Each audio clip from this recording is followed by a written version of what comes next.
Views சமையல் சொந்தங்களுக்கு இனிய வணக்கம். எல்லாம் எப்படி இருக்கீங்க? புரட்டாசி மாசம் வேற ஸ்டார்ட் ஆயிடுச்சு. நான்வெஜ் சாப்பிட்டு பழகினவங்களுக்கு, நான்வெஜ் 1 மாசம் ஆகுமா? 1 மாசம் இன்னும் எப்போ முடியும் முடியும்னு காத்துட்ருக்கணும். வாங்க அதுக்கு நம்மள்ட்ட ஒரு ரெமெடி இருக்கு. உருளைக்கிழங்குல சூப்பரான சிக்கன் டேஸ்ட்ல ஒரு குருமா செய்யலாம். இது இட்லி, தோசை, சப்பாத்தி இது எல்லாத்துக்குமே சூப்பரா இருக்கும்.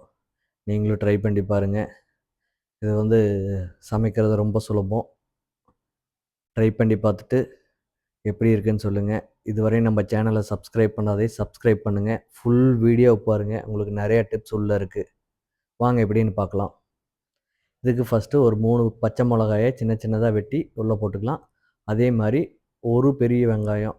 இந்த மாரி நீள நீளமா வெட்டி, இல்லைன்னா பொடி பொடியா வெட்டி கூட போட்டு நல்லா பேஸ்ட் பண்ணிக்கங்க. ஃபைன் பேஸ்ட்டா.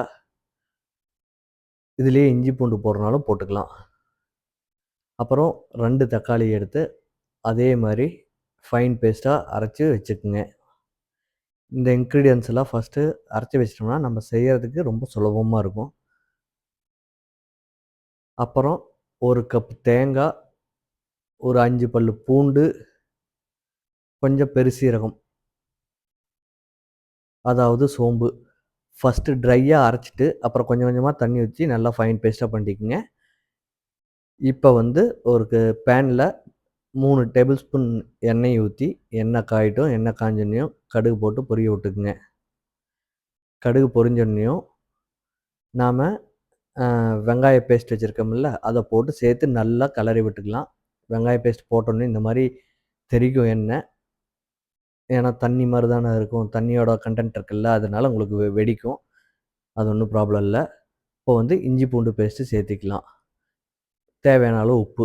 இத சேர்த்து ஒரு 2 மினிட்ஸ் லோ ஃப்ளேம்ல வச்சு நல்லா வதக்கி விடுங்க. இப்போ பார்த்தீங்கன்னா, உங்களுக்கு ஆல்ரெடி அந்த வெங்காயம் பார்த்தீங்கன்னா, ஓரளவுக்கு எண்ணெய் பிரிஞ்சு வந்த மாரி இருக்கும் நம்மளுக்கு பார்க்கறதுக்கு. இந்த இப்போ இஞ்சி பூண்டு பச்சை வாசனை போனோனயும், நாம அரைச்சு வச்சிருக்கிற தக்காளி இதில போட்டு மிக்ஸ் பண்ணிக்கலாம்.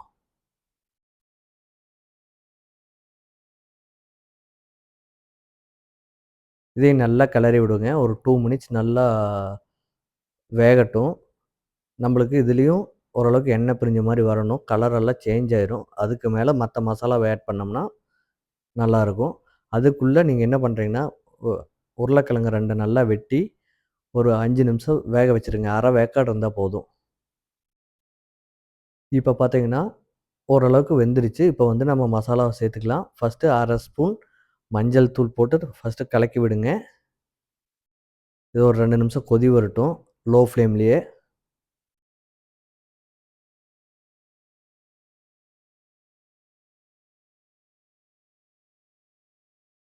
நல்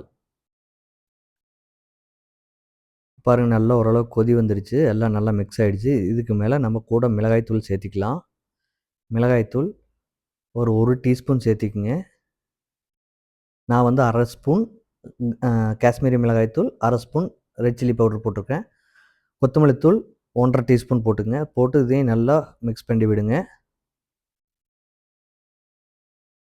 நீங்க உங்களுக்கு இன்னும் கொஞ்சம் காரம் அதிகமா வேணும்னா, வீட்ல செஞ்ச சாம்பார் மசாலா இருந்துச்சுன்னா, அதையும் போட்டு கலக்கி விட்டுக்குங்க.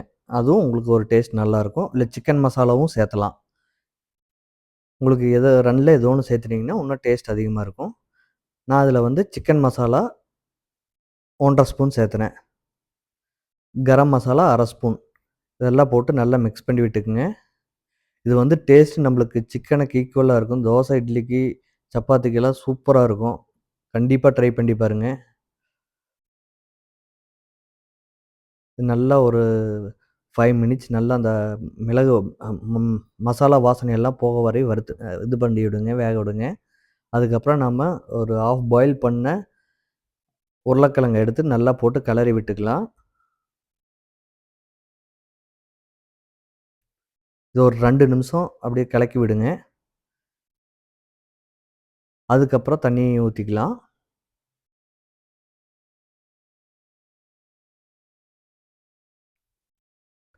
இப்ப உங்களுக்கு தண்ணி நான் இதில 2 கப் ஊத்துறேன் ஆக்சுவலா.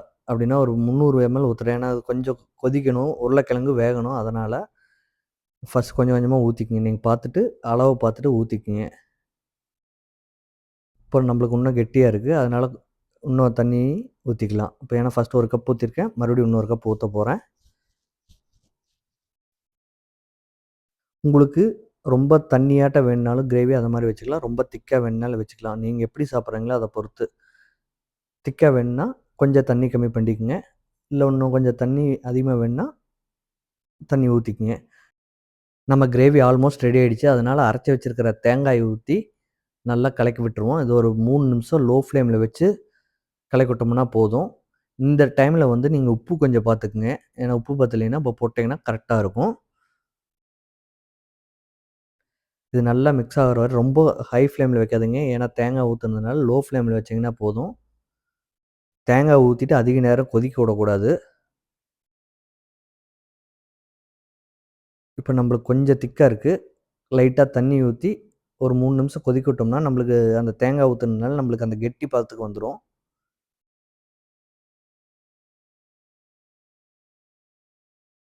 இதை லோ ஃப்ளேம்லேயே வச்சு 3 to 5 நிமிஷம் அப்படியே விடுங்க. அப்பப்போ அந்த திக்னஸ் எப்படி இருக்குன்னு பார்த்துக்குங்க, செக் பண்ணிக்கங்க. இப்போ பாருங்கள், ஆல்மோஸ்ட் நல்லா திக்காகவே வந்துருச்சு நம்மளுக்கு. தோசைக்கு இட்லிக்கெல்லாம் இந்த பதம் கரெக்டாக இருக்கும். இனி நம்ம ஃபைனலாக கொத்தமல்லி தழை தூவி இறக்கி வச்சிடலாம். சுட சுட இட்லி தோசை கொடுத்து பரிமாறுங்க. இன்னும் வேணும் இன்னும் வேணும்பாங்க. நம்ம சேனலை சப்ஸ்கிரைப் பண்ணாதே சப்ஸ்கிரைப் பண்ணிக்கங்க. நன்றி.